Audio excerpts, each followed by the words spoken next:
it's been an incredible story that we've seen this week in the National Football League with this Bill Belichick story. I mean, you saw many of the voters. There's 50 voters, by the way, that have come out, and many of them have started talking about the process that went on in the building on electing Bill Belichick. And make no mistake about it, okay? I mean, the NFL took a shot this week, and the NFL media actually took a shot this week. There's no question about it that when you go back and you watch this story and how it's played out, I mean, when we first started getting the storyline that Belichick wasn't going to be a first ballot Hall of Famer, there's no doubt when you're sitting there and you're talking and you're hearing some of the people like Jared Bell, who we're going to have on next week at the Super Bowl. He's one of the 50 voters making comments saying, hey, look, don't indict me when it comes to what happened in the building there. I mean, think about this. There's no doubt at the end of the day, people are going to sit there and they're going to judge on how people went about this process and how people went and saw this process play out on putting Bill Belichick potentially into the Hall of Fame as a first ballot. I've said this all week long. These guys have a very difficult task because now that it's becoming a logjam when it comes to really the guys that are backlogged when it comes to picking Hall of Fame players. And these 50 guys have a really difficult time, especially when you have committees like the Veterans Committee and you have players like that still have been overlooked. These guys have a very difficult task at picking and be the caretakers of the National Football League.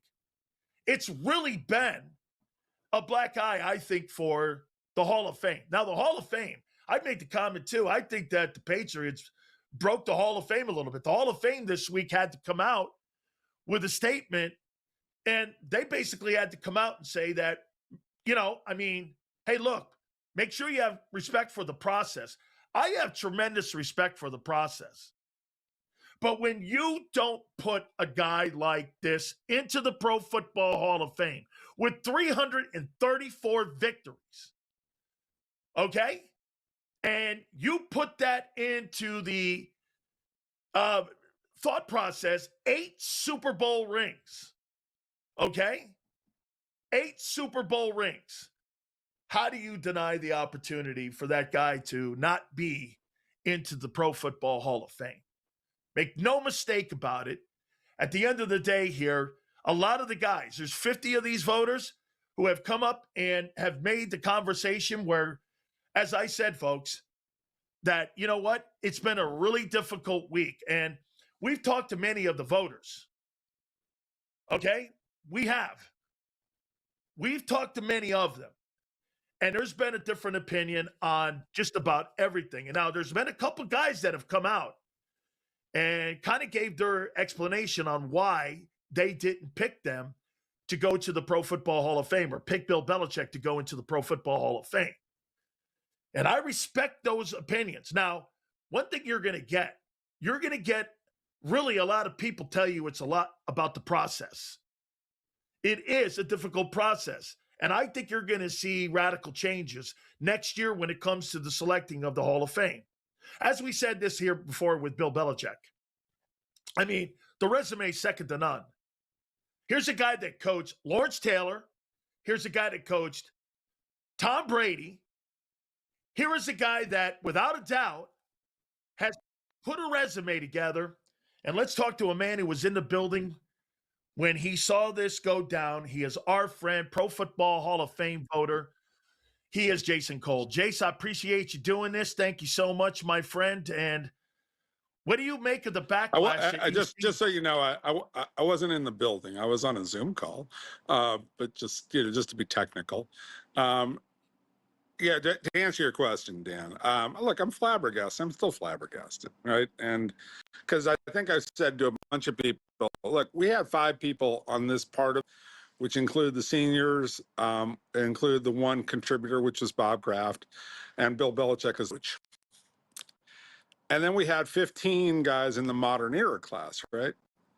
And if you asked me to rank all 20 of them, if you put them, just threw them together and said, who's the most qualified guy to be in the Hall of Fame?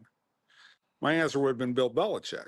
He was number one regardless, right? I voted for him. I do understand the detractors. I mean, he's not without some issues. Okay, it's not the cleanest resume you've ever seen in the world, but it's an overwhelming resume when you talk about it. And I think that one thing that people don't really truly understand in this, there's two parts to it. He was put up against players. Now, they were senior candidates, but a lot of guys value players more than they value people off the field, whether those are contributors or coaches. I generally agree with that. Like if you said it was Tom Coughlin versus L.C. Greenwood or Roger Craig or Kenny Anderson, I would have said I probably would have voted for one of the players over Tom Coughlin. But it wasn't Tom Coughlin. It wasn't Mike Shanahan. It wasn't Mike Holmgren. It was Bill Belichick, one of the 3 to 5 greatest coaches in the history of this league. And I would have voted for him over that. And likewise, I voted for Bob Kraft. I voted for 3 out of the 5 people that we're allowed to vote. We're required to vote for 3 out of the 5, which is I voted for Belichick, Kraft, and Roger Craig. And so I would just say that I thought Kraft was probably one of the 3 or 4 most qualified people out of the entire 20. He's up there with a Drew Brees or a Larry Fitzgerald, like when you talk about guys like that in my mind. So I voted for Kraft and then I voted for Roger Craig. But there are guys who believe strongly in players. There are also guys who, take Spygate very seriously, that when guys get punished by the league, that they should pay some penance for that when it comes to the Hall of Fame. I don't agree with that in this case in particular, because I think the case is so overwhelming. But that's me. And I would just caution you to say this. When you say he was denied his opportunity, he's denied his opportunity this year. I fully expect that Belichick's going to be on the ballot next year. This is going to come up again next year, and we're going to vote him in next year. And that the people who were on his case about Spygate or whatever it is, or whatever their reasons are going to look there and go, okay, it's time to put Belichick in. Or we're going to change the rules. He's going to come up again, and it's not going to be an issue. Jace, I know you can't talk about what went on in the room there, but let me ask you this. Did people, did they have votes against? Did they have arguments against him in the room there? Were there people in the room that stood up and were against his induction as a first ballot? I know you can't talk about it, but let me ask you about it anyways. So I can't answer that question. I'm not naming names here, but no. Let me say this. I didn't hear that argument this year in this setting, but it has been said before in other settings among voters. Not all voters, but I know some voters who are like, look, he has to pay his penance again. Like there are people who have said that, more than one. Again, I don't agree with that, but I know that what their feelings are. And let me add that there are some people who worry about whether he's going to come back to the NFL, which I also, the Hall has already said that doesn't matter to the Hall. There's already precedent for it because Joe Gibbs went into the Hall of Fame and then came back and coached again later on. So I don't think it should matter. Hey Jace, let me hold you. Let me hold you to the next. Let me hold you to the next segment here. We're going to do another segment here if you can. Hang in there for a second. I got to get to this right here with my friends at Morgan & Morgan. We're going to talk more about this and go into the NFL. My great friends at Morgan & Morgan, the number one injury law firm in all of America for a reason. Folks, it's because they win. Do me a favor, my friends. Go to forthepeople.com/big sales or pound law 529. That's forthepeople.com/big sales or pound law 529. Do me a favor, folks. We're going to talk more with Jason Cole on this topic. Plus, we're going to ask him some of the recent hires and what his takeaways are with the hiring in Baltimore and in Pittsburgh. We'll do that next. Keep it right here on Fourth Grade.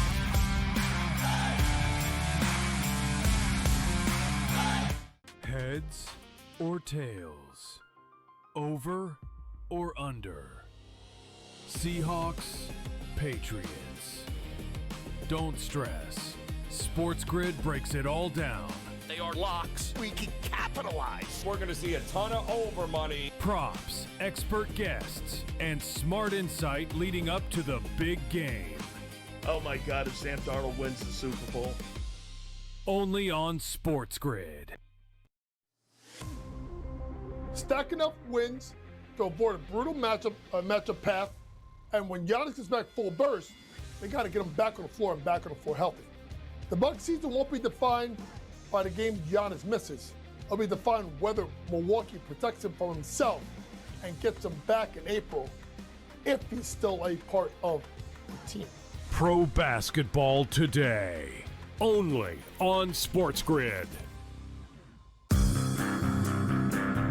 ESPN are not going to take shots or criticize him. People on Fox are not going to take shots and criticize him. But McVay had a bad game. Sean Payton had a bad game.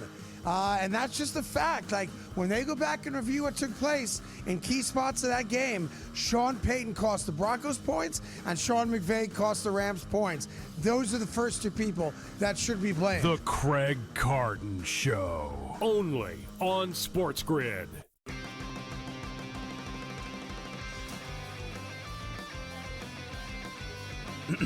Class is in session. Today, let's talk about the teaser. A teaser is a multi-leg bet where you shift the point spread in your favor. You get better numbers, but every selection has to win. It doesn't matter what you bet if you don't have the insights. Tune into Sports Grid and get ahead of the class.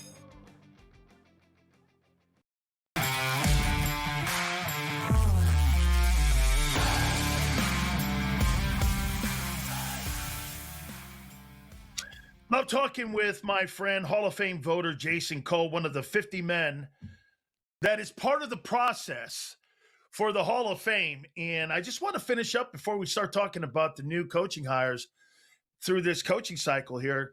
Jace, do you think there's going to be changes made moving forward? Because you always talked about the process, and now there's some of the people that we're talking about. One of the reasons why they didn't vote has been many of the things that you have talked to me about over the last couple of years here about the process of the votes. Do you think there'll be changes? Yeah, I think there'll be changes. We're going to meet again, I think, in about a month. Now, understand, the voters have no say over the choices, over the changes. They have no say over the process. We just enter the process that's laid out by the Pro Football Hall of Fame. Okay, and not this year, but the year before, they changed the process for both the modern era guys and for the senior coach and contributors, right? And we just discussed it. I mean, you can go find it. Basically, you're allowed in the 5-person group, the one that Belichick's in, you're only allowed to vote for 3 out of the 5, which with 50 voters means there's 150 votes. You have to get 40 to get in. If you do some simple math and one person gets 40, there's only 110 votes left for the 4 people. The math gets really hard to get more than one person in. Last year, the only person we got in was Sterling Sharp, even though Mike Holmgren was on the ballot. I think that, we know that Belichick's not going to get in based on what the reports are. So that's one problem. And on the modern day guys, we get down to 7 and then we vote for 5. So the math's a little easier, but not much. So I only expect 3 guys are going to get in. And I think there was a lot of, there's been a lot of talk over the last year from voters saying, you're making this really, really hard, and it's making it tough for us to get guys who really do deserve to get into the Hall of Fame. And there's a long story behind that about why I think some of the older Hall of Famers or guys who were already in were a little upset in recent years by the number of guys who were getting in. But that's kind of a long story. It's kind of tortured. I'll just know that guys like Deion Sanders were the leaders of that. But it's funny that Deion, was a guy complaining about the number of guys getting in, and then he complained this week about Belichick not getting in. It's like, hey, dude, which way do you want it? Is what I would say to Deion. But suffice to say, it's a long way of saying I think that the Hall of Fame will make some changes this year based on what's happened and based on the complaints of a lot of people who are selectors and based on, I think, observations of the people who run the Hall of Fame. One last one here on this. Deflategate, if that was such a debated topic in there for Bill Belichick, shouldn't Tony Dungy and Bill Polian had reclused themselves from that conversation? I mean, at the end of the day, recused. Thank you very much, Mr. Stanford. Yes, It's okay, Kane. Don't you think they? It's okay, Mr. Kane. Don't you think they should have sat it out? I'm not gonna. You keep trying to do this. You keep trying. What do you think I went? Right. Did you think I went to UM or something like that? No, I got it. I got it. I got it. Okay, all right. I didn't go. I didn't go to Stanford Law School, but I know a leading question when I see one. All right. Very good. Fair enough. Here. All right. What'd you make? What were you more impressed with the hiring of Jesse Minter or what the Steelers did with Mike McCarthy? Jesse Minter took. That. I mean, to go from John Harbaugh to Jesse Minter is a pretty, take some stones. I thought that hiring McCarthy, was classic retread. Now I think McCarthy's a solid coach, but they don't have a quarterback. So, McCarthy, how are they going to go get a quarterback? I know Aaron Rodgers is there, but Aaron and Mike aren't exactly bosom buddies, so I don't think Aaron's coming back. So, Minter's more interesting because we don't know what that is. McCarthy, we know what it is. They'll be solid. They're not going to be a bad team, but they weren't going to be a bad team either way. I don't think, unless they just hired a guy who just didn't know what he was doing. I do think that, Art Rooney got away from what is their MO, and their MO is, a 30-ish coach with a defensive background, tough, hard-nosed football. Now, McCarthy is a Pittsburgh guy. He knows tough football. That's in his blood, but he's not a young guy. And usually they like to go with a young guy who they think is going to be there for 15, 20, 25 years. Clint Kubiak, does he land in Arizona, or do you think he lands with the Raiders? Well, the talk among the Raiders people is that he's going there and he's going to go work for Tom Brady. And certainly Tom Brady, he couldn't slobber on him any more than he did during the broadcast last time, right? So, yeah. Oh, and Clint Kubiak with a brilliant play. Look at the work that Clint Kubiak has done. And Clint, did you see that play call? Did you see Clint Kubiak in the booth? Like how good he looks. What is it, like 11 times he mentioned Clint Kubiak's name? It's like, yeah, I mean, come on. I think he's going to the Raiders. That's what it sounds like. And people ask me which is the better organization. It's like neither, whatever. I know Tom's trying really hard, and Tom will have a positive effect. The problem that Tom has is that Mark Davis lives there. He's there year round. Tom lives in Miami, and he's not in the building every day. Absolutely, Jace. I listen, real quick, 30 seconds here. Super Bowl, right teams in? Seattle and the Patriots? I say put them in a hat. You could have had 12 teams and you would have said the right teams are in because nobody's was that overwhelming this year. You got a 1 seed and you got a 2 seed. That's fine. I mean, but is Denver that good, especially once Knicks got hurt? Is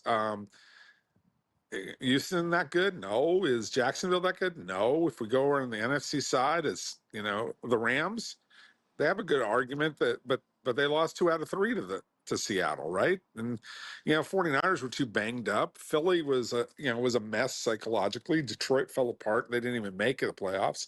Green Bay, Chicago, they're an up and comer, but you don't really trust them yet. So I'll just say this is as good as it gets in a year where there aren't any overwhelming teams. Thank you, Mr. Stanford. I appreciate it every single time you come on, and I always appreciate the English lesson. Thank you, my friend. I love you very much. Thank you, Jace. This is what I'm here for, and I'm glad to see that you're in an office on a work release program. Okay, I'll talk to you. You got it, Jason Cole, our Hall of Fame voter, one of the 50 men. We will now hit NBA. That's next. Keep it right here on Sports Grid. Heads or tails? Over or under? Seahawks, Patriots. Don't stress. Sports Grid breaks it all down. They are locks. We can capitalize. We're going to see a ton of over money. Props, expert guests, and smart insight leading up to the big game. Oh my God, if Sam Darnold wins the Super Bowl. Only on Sports Grid. Stack enough wins to avoid a brutal matchup path, and when Giannis gets back full burst, they got to get him back on the floor and back on the floor healthy. The Bucs season won't be defined by the game Giannis misses. It'll be defined whether Milwaukee protects him from himself and gets him back in April if he's still a part of the team. Pro basketball today. Only on Sports Grid. ESPN are not going to take shots or criticize him. People on Fox are not going to take shots and criticize him. But McVay had a bad game. Sean Payton had a bad game. And that's just a fact. Like, when they go back and review what took place in key spots of that game, Sean Payton cost the Broncos points and Sean McVay cost the Rams points. Those are the first two people that should be blamed. The Craig Carton Show. Only on Sports Grid.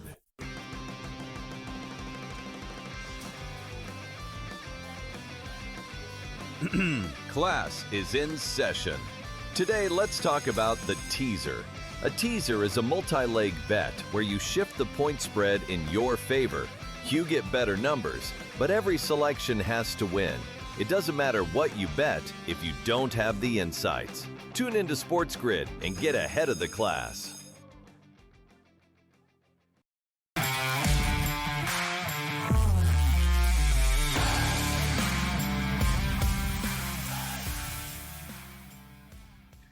The NBA trading deadline is November 5th, and we're going to see one of the biggest names in the NBA, obviously, I think is going to be on the move, and you're going to see Giannis potentially leaving Milwaukee. Now, here, let me throw this at you here. You know, people always talk about one of the things that LeBron James has brought to the NBA is that he has made these NBA guys like Giannis here mobile. That's one of the major contributions that LeBron James has done, is where players now can pick up if they feel organizations are not building these basketball teams around them any longer. And one thing you got to give credit to the NBA Players Association is this: they make these players partners now. When you give these max contracts to people like Giannis, who's making $54 million, and you're making that kind of money, you got a seat at the CEO's table.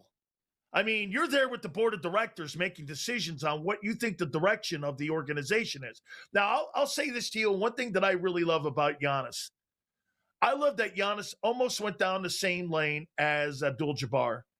What did Kareem do when he was in Milwaukee? Kareem was drafted out of UCLA and went to Milwaukee. And what did he do? Once they got Robertson in the building, they went on and they ended up going on and they ended up winning an NBA championship.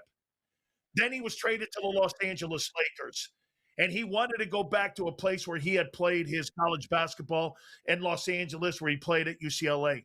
Giannis is looking for that same stuff. Now, the team that's being brought up has been the Golden State Warriors. So I will say this: why not do this for Steph Curry on the way out the door? You did this when you brought in Kevin Durant, and it created a dynamic for those guys to go on and win an NBA championship. Steph Curry, in my opinion, has been one of the greatest basketball players and one of the most influential basketball players we have ever seen. I love game changers. This guy changed the exact way you take a look at how you play basketball in today's NBA. The three-point shot now is because of Steph Curry. The teams that are being built and how teams are being built is because of Steph Curry. He's a game changer. And why not, at the end of the day, do this?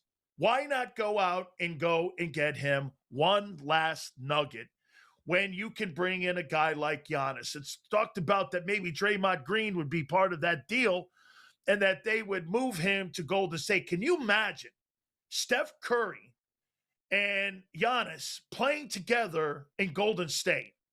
And what that would mean on must-watch television. The trading deadline is going to be an interesting time this year because we're coming down the lane here on LeBron James as well.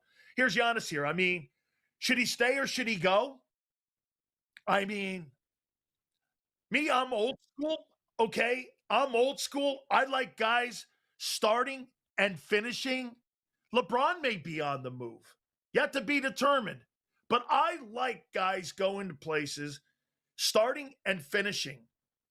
Michael Jordan, one of the greatest things on the planet that Michael Jordan did when he was a Chicago Bull was what? He started there when the Bulls weren't very good. He would go on and win 6 NBA championships, and he didn't join fantasy baseball with the Chicago White Sox, and he didn't play baseball. God knows if that team would have ended up winning maybe 8 championships in a row. Jordan went there, started a task, and finished the task. I'm a huge fan of that. And to see Giannis potentially moving from Milwaukee to go to a team like Golden State, and we're hearing too also that Golden State right now is in a position where nobody is safe on that roster right now. So everybody's movable in that organization except for Steph Curry. Think of the dynamic. The best 1-2 punch that we maybe could have seen since Pippen and Michael Jordan could be this here. But you're talking about a big man, and you're talking about one of the greatest, if not the greatest perimeter shooter of all time. You put Steph Curry's name into some of the greatest shooters from outside of all time. Jerry West, you throw him into that conversation. Obviously, Michael Jordan. Some of the greatest shooters that you'll ever have. Iceman George Gervin. These are some of the greatest shooters of all time, and I say Steph Curry revolutionized the game on what you see in the NBA today. Make no mistake about it, guys. The moving of Giannis, and if they do move him, it's going to change the game. My point would be also, don't move him to Philadelphia. We have that unmovable snow cone there in Joel Embiid, who has been a stiff. I don't care he's won the MVP. The one thing he hasn't won is significant games in Philadelphia. Daryl Morey's trying to move Giannis to Philadelphia and team him up with Joel Embiid. Biggest mistake of his career if he ever went to Philadelphia.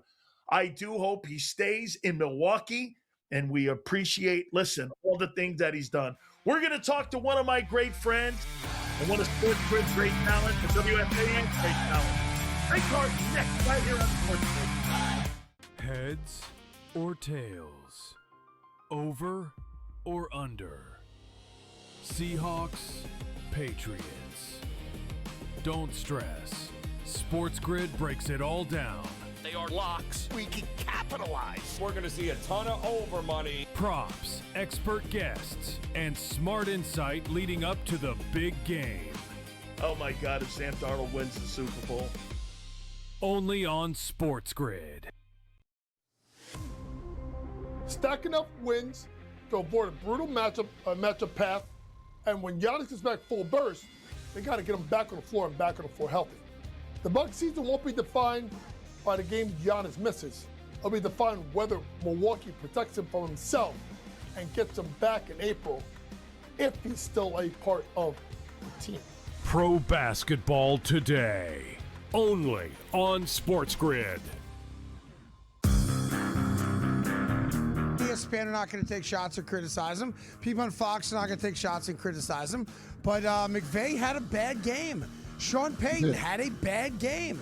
And that's just a fact. Like, when they go back and review what took place in key spots of that game, Sean Payton cost the Broncos points and Sean McVay cost the Rams points. Those are the first two people that should be blamed. The Craig Carton Show. Only on Sports Grid.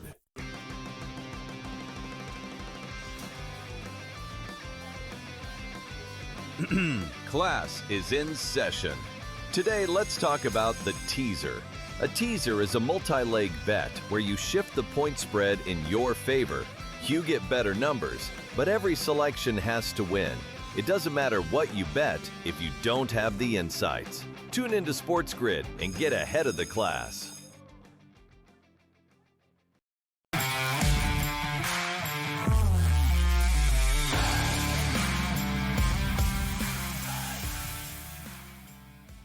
one of my favorite people in broadcasting and one of the true legends in broadcasting, Craig Carton, right here, podcast. You can catch him on Sports Grid from 11 a.m. until noon, and also the host of the Carton Show, Afternoon Drive, WFAN, starting at 2 p.m. Monday through Friday.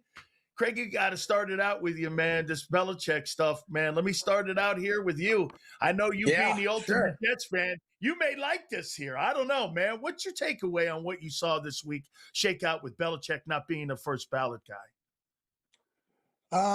Look, he's obviously a first ballot Hall of Famer. I did appreciate the couple of voters that came out and said, let me walk you through why I didn't vote for him. Some guys are more player oriented than coach or owner oriented. So at least I appreciated and respected those guys for putting their name to it and explaining the thought process of, hey, these three guys, LC Greenwood, and the other two guys, Roger Craig. Roger Craig, and of course Kenny Anderson for the Bengals. This might be the last shot they ever have to get in. And if I think those three guys are worthy of the Hall of Fame, I get the mindset. I do, and I respect it. I don't like the guys that hide behind it and say, you don't need to know who I voted for. Like, it's not national security. Like, I'd like to know who you voted for. Not that we're going to take your vote away. You can vote for whoever you want. But it just seems a little ridiculous and almost a little MLB-ish when you have a guy that is undisputedly the greatest coach the NFL has ever had, more Super Bowls than anyone else, more Super Bowl appearances than anybody else, and on and on and on. I just don't understand how a guy like that does not get in on the first ballot. And I am one of those guys that thinks there is a difference between a first ballot Hall of Famer and a guy that gets in any other year. Now, the Hall doesn't differentiate. Fans don't differentiate. When you go to visit, the Hall of Fame, they're all there together. But I think it's special. And I think, look, I'm not going to lose sleep over it. I don't personally like Bill Belichick, but I can't deny the fact that he is the greatest coach of all time. And it's kind of silly. Like Major League Baseball, the guy with the most hits, home runs, doubles, triples, and runs scored, and Cy Youngs, none of those guys are in the Hall of Fame. That's a miscarriage of justice. Bill Belichick getting in next year is not a miscarriage of justice. It just pointed out the ludicrousy of the rules they've created that prevents a guy from getting in. That's all. Craig, I do a morning radio show also in Tampa, and there was a story because John Gruden went on the air at WDAE down in Tampa, and it's funny. The wording was interesting. It was almost a lawyer's answer and how he answered it. When you offered the OC job, and he said, that's crazy, I was never offered the OC job. Do you think, though, that the Jets did talk to him and Aaron Glenn did talk to him about potentially joining the staff? Well, I don't think so. I know so. And this is what bothers me about people that do what we do now. There's just laziness across the board. And people hear one other person spout something off, or they misinterpret or uniquely interpret a radio interview. And I heard the interview. I'm back and I listened to it twice to make sure I didn't miss it. At no point did John Gruden say in that radio interview on DAE that he did not speak with the New York Jets. He never once uttered those words. So I called the Jets. And I can tell you as a fact that Aaron Glenn reached out to John Gruden and he talked to him about the prospects of, do you even want to come back to the NFL? Would you want to coach? And what do you think about, the Jets, et cetera, et cetera? But at no point did Aaron Glenn or anyone else with the New York Jets make him an offer. And that's what drives me crazy, because it's not hard to pick up the phone and ask the obvious question. So people heard the interview. At no point, go back and listen to it, does John Gruden say, I was offered the job, I turned the job down. He says, I don't want to talk about the Jets. I wish the Jets well. He talks around the situation. But I can confirm for you that Aaron Glenn, not Woody Johnson, not Darren Moogie, Aaron Glenn picked up the phone himself and he called John Gruden just to get a sense of, would there be interest? What do you think about the New York Jets? Do you want to coach again? And I think people also have to remember that the NFL is involved in a multi-million-dollar lawsuit right now, as we speak, in Nevada State Court with John Gruden. So I don't think John Gruden, if he ever wanted to come back to the NFL, is coming back until that lawsuit is settled. But it drives me crazy when people just don't do a teeny little bit of homework and ask the question. So I did.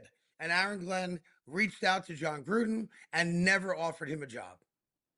It's not hard just to do a follow-up question. Hey, did they offer you, or did you at least have a conversation? I'm hearing you here.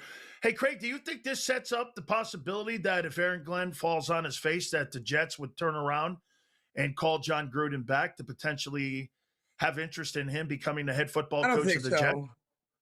I don't think so. Look, there's a reason that with 10 head coaching opportunities, excuse me, and almost 20 coordinator opportunities in the league, not a single person other than Aaron Glenn picked up the phone and called John Gruden. And I think, well, look, I like John Gruden. I think he's a great personality. I watch him on Barstool now. I've watched him on ESPN. I think he's really good at being John Gruden. And I think you can make a career out of doing that, which it seems like he's happily doing. But I also think that we've created a false narrative about how great a head coach he was. Because if you actually go back and look, he wasn't. Yeah, obviously he has a Super Bowl ring, and I respect that. You obviously, as a player, respect that, and you don't take that away from him. But people talk about John Gruden like he's Bill Walsh, and I'm sorry, he's not. John Gruden had more losing seasons than winning seasons. And now we're going to talk about John Gruden like he's going to be some kind of savior. I think, bad cliche, but where there's smoke, there's fire. And if you're telling me that 10 NFL teams with head coaching opportunities, not one of them considered John Gruden, that's all you need to know about how the league currently views John Gruden. Do you think in Philadelphia, do you think they have a Nick Sirianni problem? They turn around and hire an offensive coordinator that's been a coach, Craig, for 25 months. He's never called plays.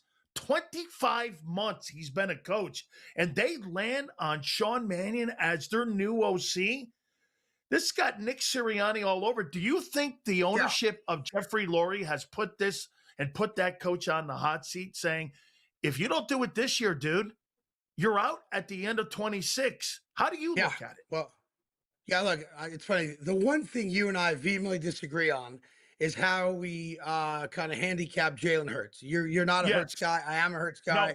Conversation for another day, maybe. I thought it was very interesting that so many high-quality coordinators interviewed in Philadelphia and saw the talent that's on that offense between the offensive line, Devontae Smith, A.J. Brown, Dallas Goedert, Saquon Barkley, and for me, yes, Jalen Hurts. I know you're not the Jalen guy, well documented. And I started saying to myself, even on Thursday or Friday on the podcast with Sports Grid with Tyrone Johnson, I go, maybe I've got it all wrong. Maybe these guys are saying no because of Jalen Hurts and not because of Nick Sirianni. And then I slapped myself in the face and I said, that's Dan Sileo nonsense. Nick Sirianni's the problem there, not Jalen Hurts. I just think I don't understand. Like, take Brian Daboll as an example. Brian Daboll is going to be a successful coordinator again. Brian Daboll chose Cam Ward and the Tennessee Titans over Jalen Hurts and the Philadelphia Eagles. That doesn't make sense in my brain. I think Nick Sirianni is a problem. I think Nick Sirianni is on the hot seat when the season starts. And if the Eagles somehow, some way, either don't make the playoffs or lose in the first round again, I think Nick Sirianni is gone. And I think the Eagles then become the most attractive opening in the sport next year. Absolutely. Hey, 30 seconds. Eli Manning. Yeah. Thumbs up, thumbs down. How come he's not in Hall of Fame? He doesn't belong to be in. He's going to get in one day because he's got the 2 Super Bowl MVPs, 500 quarterback, not a single playoff win outside of those 2 great runs to the Super Bowl, was never a top 5 quarterback, was never considered a top 10 quarterback. And if his last name was Sileo, it wouldn't even be a conversation. He would never get into the Hall of Fame. Or Craigie, I love you, my We'll catch up again on that Jalen Hurts conversation. Yes. Thank you, brother. I appreciate you. Yeah. And welcome to the Sports Grid family. Great to have you here. You bet. That is Craig Carton. Make sure you check him out. 11 to noon. More NFL next right here on Sports Grid. You wouldn't have your ex officiate your wedding. Do you, Jake? Liar? Cheater? Gaslighter? So why have anyone but America's largest injury law firm handle your injury case? With over $30 billion recovered for our clients, there's a reason to go big. Gaslighter, coitus crier, he's got more red flags than a bullfighter's attire. Morgan & Morgan, America's largest injury law firm.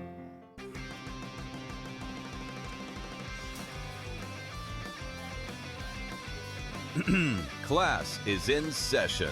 Today, let's talk about the teaser. A teaser is a multi-leg bet where you shift the point spread in your favor. You get better numbers, but every selection has to win. It doesn't matter what you bet if you don't have the insights. Tune into Sports Grid and get ahead of the class. Heads or tails? Over or under? Seahawks, Patriots. Don't stress. Sports Grid breaks it all down. They are locks. We can capitalize. We're going to see a ton of over money. Props, expert guests, and smart insight leading up to the big game. Oh my God, if Sam Darnold wins the Super Bowl. Only on Sports Grid. How could you tell the story of baseball without Clemens, Rose, and Bonds? You don't have a Hall of Fame if you don't have those three dudes. Sills, you know what, man? These guys took steroids. There wasn't a steroid test and a PED test in Major League Baseball at the time. Do you understand this? Outspoken with Dan Sileo. Only on Sports Grid. They're just unblemished everywhere. They dominate you defensively, and they have offensive balance. They force turnovers and control the glass. Let's put it to you like this. UConn isn't just undefeated. They're a tyrant over the women's basketball landscape. March won't expose them much as they will confirm their invincibility. College basketball today. Only on Sports Grid.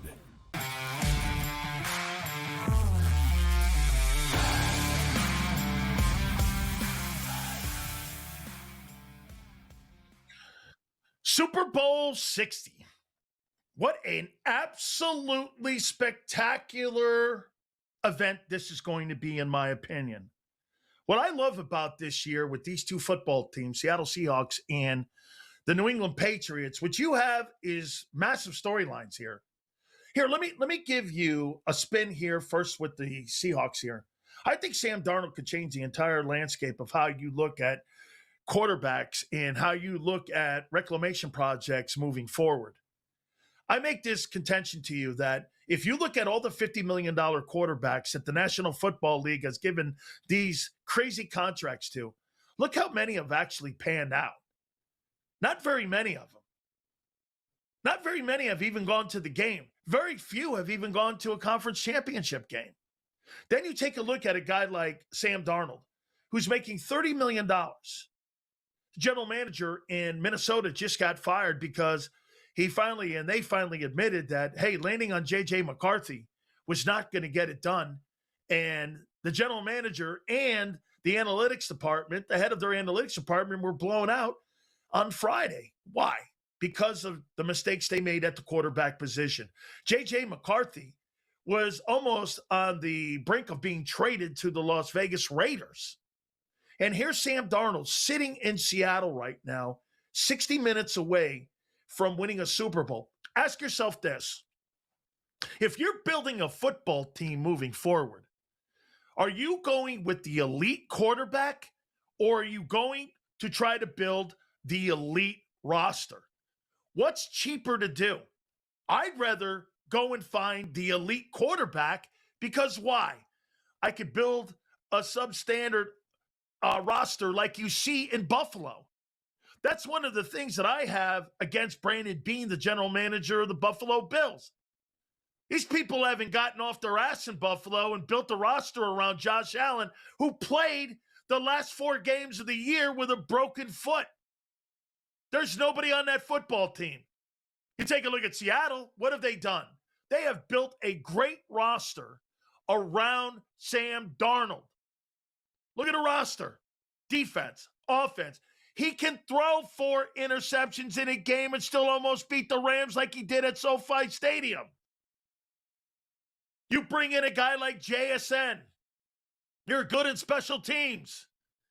You're phenomenal on your defense. You got a head coach who's a defensive guru in Mike McDaniel. Mike McDonald. Mike McDonald is one of the best young coaches in all of pro football. Then on the other side, how about Mike Vrabel? can become the only coach in pro football history to have what? A ring with a team that he won a Super Bowl with, and then to be the head football coach with the same team. No player or coach has ever done that in the history of the league. I am such a New England Patriot fan and I love Bob Kraft. Whatever you think of Bob Kraft as an owner, let's look at his resume. 11 times when he goes next Sunday and his team tees it up, will play for the Super Bowl. He did it with Parcells. He did it with Bledsoe. He did it with Belichick and Brady, obviously. And now he's in that game again with Mike Vrabel and Drake May. You know the thing that separates the Patriots, and they are the gold standard on how you build a franchise. Do you know what separates them? It's called empowerment, letting your people do their job. How many times, folks, you go to work and people don't get an opportunity to do their job? You got people that, honestly, they don't empower people. One of the greatest things that my coach, Jimmy Johnson, used to always do, one of the greatest coaching staffs in the history of football, the same coaching staff that I had at the University of Miami was the coaching staff that won all those Super Bowls in Dallas during Jimmy's time when they were with the Cowboys. It was the same coaching staff. They won national titles in college football, and they would go on to win 3 Super Bowls. And you know why? Jimmy empowered people. Do your job. Be the offensive line coach. Dave Wannstedt, be the coordinator. Butch Davis, be the D-line coach. North Turner, do your job. I'll take care of the rest. That's empowering. That's what Mike Vrabel does. He empowers his football team. Look at the job, too, this year that they've done with Drake May. You know what's going to be in this ball game that's interesting? You may have the 2 best coordinators in all of pro football, and Clint Kubiak in Seattle and Josh McDaniels in New England. Then you've got the defensive-minded guys in Mike McDonald and in Mike Vrabel. This is going to be one of the greatest coaching matchups, along with strategically, how are you going to find the advantage in this ball game because of coaching? Coaching is going to be one of the best things to keep an eye on in this ball game. And also, too, Drake May. How is Drake May going to handle the pressure in this ball game? He has not played really well. Look at this here in the playoffs. I mean, Drake May has not really performed well. 55.8% in completion percentage. He's really not been a guy that they've leaned on. Now, I will say this. I get the elements. I get the snow in Denver. But if they had Bo Nix, let's be candid. If they have Bo Nix, Denver's probably in the Super Bowl, especially with how close that game was. But what was the one significant play in that ball game in the AFC Championship? He went off script. You saw Vrabel running down. This is power, and this is making your players feel that you entitled them to make decisions on the fly.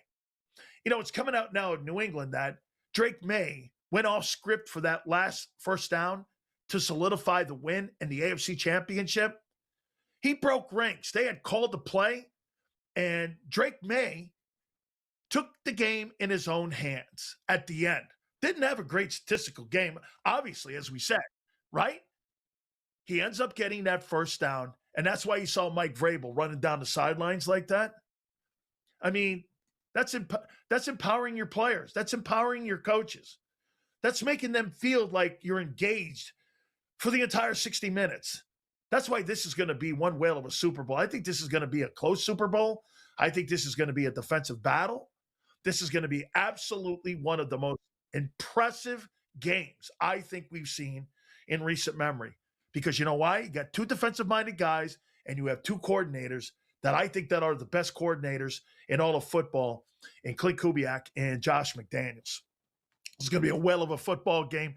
I can't wait. It's like the storm. This is like the storm, the call before the storm here. I'm going to hit on Jackie Robinson next. Right here on Heads or tails? Over or under? Seahawks, Patriots. Don't stress. Sports Grid breaks it all down. They are locks. We can capitalize. We're going to see a ton of over money. Props, expert guests, and smart insight leading up to the big game. Oh my God, if Sam Darnold wins the Super Bowl. Only on Sports Grid. Stack enough wins to avoid a brutal matchup path. And when Giannis gets back full burst, they got to get him back on the floor and back on the floor healthy. The Bucs season won't be defined by the games Giannis misses. It'll be defined whether Milwaukee protects him from himself and gets him back in April if he's still a part of the team. Pro basketball today. Only on Sports Grid. ESPN are not going to take shots or criticize him. People on Fox are not going to take shots and criticize him. But McVay had a bad game. Sean Payton had a bad game. And that's just a fact. Like, when they go back and review what took place in key spots of that game, Sean Payton cost the Broncos points and Sean McVay cost the Rams points. Those are the first two people that should be blamed. The Craig Carton Show. Only on Sports Grid.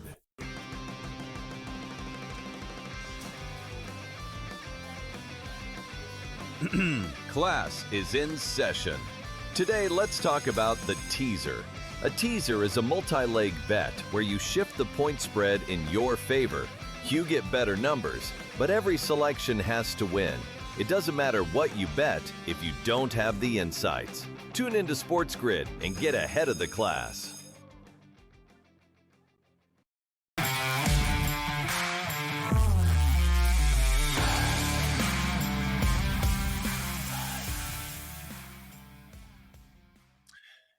You know, I wanted to take this time in this segment here to reflect on a guy that I met when I was a kid growing up in Stamford, Connecticut. Today is Jackie Robinson's birthday. 1/31/1919. I always reflect back on Jackie because when I was a kid, as I said, in Stamford, I had a chance to go to school with his kids. I had a chance to actually swim in his swimming pool in North Stamford, where he lived with Rachel Robinson for 20 years. And in that process, and I'm still friends with Rachel today, God bless her, still alive. We used to go swimming in this swimming pool that was shaped like a baseball glove. It's still there. New owners, obviously, of the house. And I used to swim with the kids. And I remember growing up that when I was playing youth baseball, Jackie Robinson would come to our award ceremonies in Stamford for our Babe Ruth League, and he would hand out the awards. You know, as a kid growing up, I really never knew who Jackie and what he meant to sports and what he was. I just looked at his stats and went, this guy hit 300. This guy was this. He really didn't have really gigantic numbers, but I didn't know the significance, obviously, until the years removed. And, you know, talking to Rachel, being part of the Jackie Robinson Foundation, doing events with them. Growing up just in Stamford, I learned how to play sports on Jackie Robinson Field in Stamford. I learned how to play football, baseball. I learned how to do all the things. Used to be a park right next to my home where I lived in Stamford, the Jackie Robinson Field. And as I said, I mean, we've had so many opportunities in our life to meet some of the people. I never realized that when I was a young kid, shaking the hand of Jackie Robinson when I'm 9.5 years old and I'm just beginning my sports career and I'm playing in the Babe Ruth League in Stamford. Here's Robinson handing awards out to the most improved player, which was me. And I never realized how important that would be, is meeting a guy like Robinson and what he means to the world of sports. Jackie Robinson changed how we look at sports, how we look at diversity in sports, and how important diversity is in sports. And it is. Opportunities. That's a beautiful thing about sports. Sports gives you opportunity, no matter if you're poor, you're rich, no matter what it is. A guy like Jackie Robinson opened that lane for people. Remember something. If you're born with a silver spoon, that doesn't necessarily mean you're going to be a great athlete. But if you have desire, you have the heart, you have the passion, and also, guess what? You have the fortitude. Fortitude is it's etched in all of our souls if you're an athlete. That's what he meant to sports. That's what he meant to me growing up. Jackie Robinson, to me, and I'm fortunate because I had the chance to shake his palm and meet him and grow up around him, grow up around his kids, grow up around his wife. Needless to say, besides my grandfather and all the people that I grew up around, Jackie Robinson was easily the most influential man in my life growing up. Him and Andy Robustelli, the two patrons of Stanford. Robustelli is a relative of ours, and this is how we were introduced really to Jackie Robinson. And Robustelli's a Hall of Fame NFL player, and he's also one of the greatest New York Giants of all time. So I've been fortunate to be around people like this. You know, I will call Rachel to see how she's doing every now and then. And every April when they celebrate Jackie Robinson Day, 42 is always etched in my soul there because I grew up around that. I knew what he meant later in life. It's important for all of us as we see our country and where it is today, that we remind ourselves on why people like Jackie Robinson are important to our society and especially to our sports world. Without guys like Jackie, sports is not the great uniter. Very few places on the planet you can have 60,000 people in a stadium, and guess what? Nobody cares if you're Republican or Democrat. They care you're rooting for your favorite team. They care that you're a sports junkie. You take a look over and you're at MetLife and you're like, hey, you're Republican or Democrat? Nobody does that. Hey, you're rooting for the Giants? You're rooting for the Jets. Who do you think wins today? That's why sports and the scoreboard can't be moved. That's why it's the great uniter, not divider. And it's because of people like Jackie. Happy birthday to Jackie Robinson. Amazing on what impact he had on all of us who play sports in America.